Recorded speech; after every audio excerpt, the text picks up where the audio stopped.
In early 2008, I wrote the following short essay for a university course on political theory. It compares and contrasts the perspectives on labor and natural political associations opined by Aristotle and Jean-Jacques Rousseau. The essay reads thus.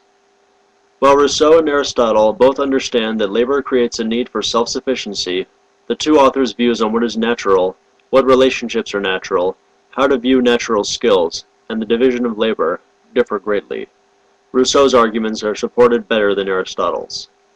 Aristotle claims that, quote, man is by nature a political animal, in a higher degree than other animals, end quote, and that the political association, quote, completes and fulfills the nature of man, and he is himself naturally a polis animal, end quote. Aristotle sees language as a method of signifying perceptions of pleasure and pain, good and evil, and the just and the unjust to one another, and to declare what is advantageous. He believes that associations between people communicating what things they think is advantageous is what makes a family and a city. He says that a, quote, final and perfect association, formed from a number of villages, may be said to have reached the height of full self-sufficiency, end quote, coming into existence for the sake of life and for the sake of a good life. Aristotle asserts that, quote, master and slave have accordingly a common interest, end quote, which he supports by saying that an intelligent person whom can exercise forethought is naturally a ruling and master element, while a person whom can use his bodily power to do physical work is a ruled element. Aristotle agrees with Rousseau that the master-slave relationship is, or at least should be, one that exists for the mutual benefit of both, although Rousseau would not consider such a relationship natural. Rousseau believes that our reciprocal dependence on each other is what makes it necessary for each of us to do some work for the benefit of all of society, and that to enslave someone is to create in him dependence on others.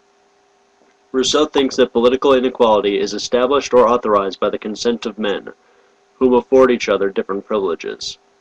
He believes that slavery did not exist in the state of nature.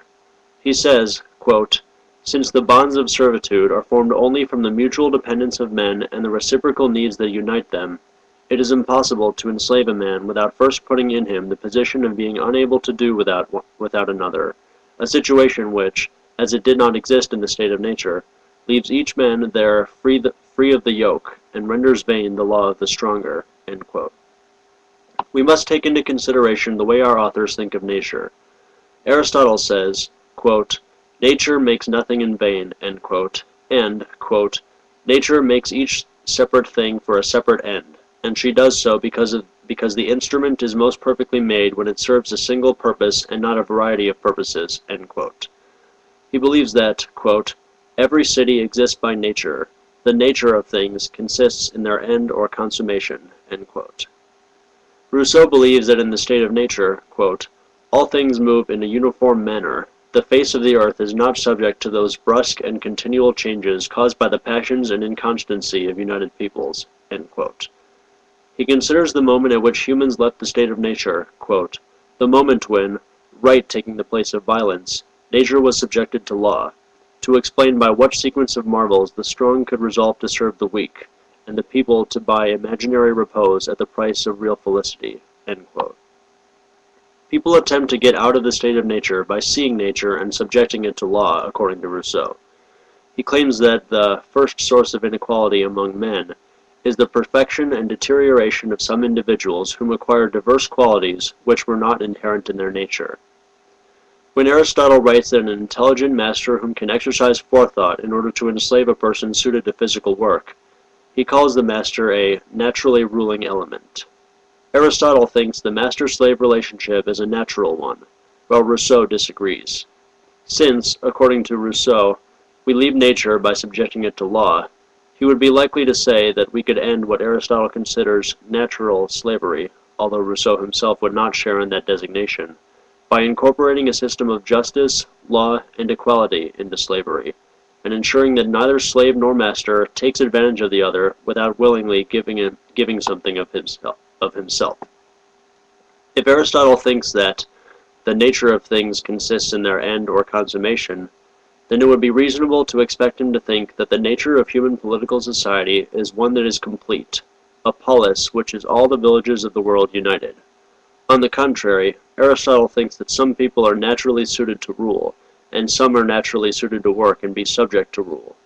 His view that, quote, nature makes each thing separate for a single purpose, and not a variety of purposes, end quote, seems problematic because this is to suggest that a person who is born a slave shall never become free or even a master. Aristotle's view that a master will always be a master and that a slave will always be a slave will certainly not bring about a polis of all united villages, because there will always be those who claim they have authority over other people, and the master-slave relationship will often be subject to abuses. Rousseau's view that men leave the state of nature by observing it and imposing upon it a system of law is better supported than Aristotle's argument. Rousseau believes that reciprocal dependence makes work necessary, but he does not use this to justify the taking of slaves. He understands that mutual dependence causes people to work together, performing different tasks at different times, so that all tasks may be accomplished simultaneously, and the benefits accorded equally to all members of society.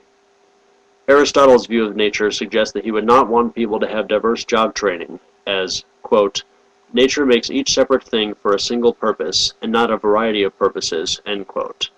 Believing in such a statement would seem likely to contribute to disorder and undermine the cause of societal self-sufficiency, because it would make a farmer idle in the winter, as he would have no crops to tend to.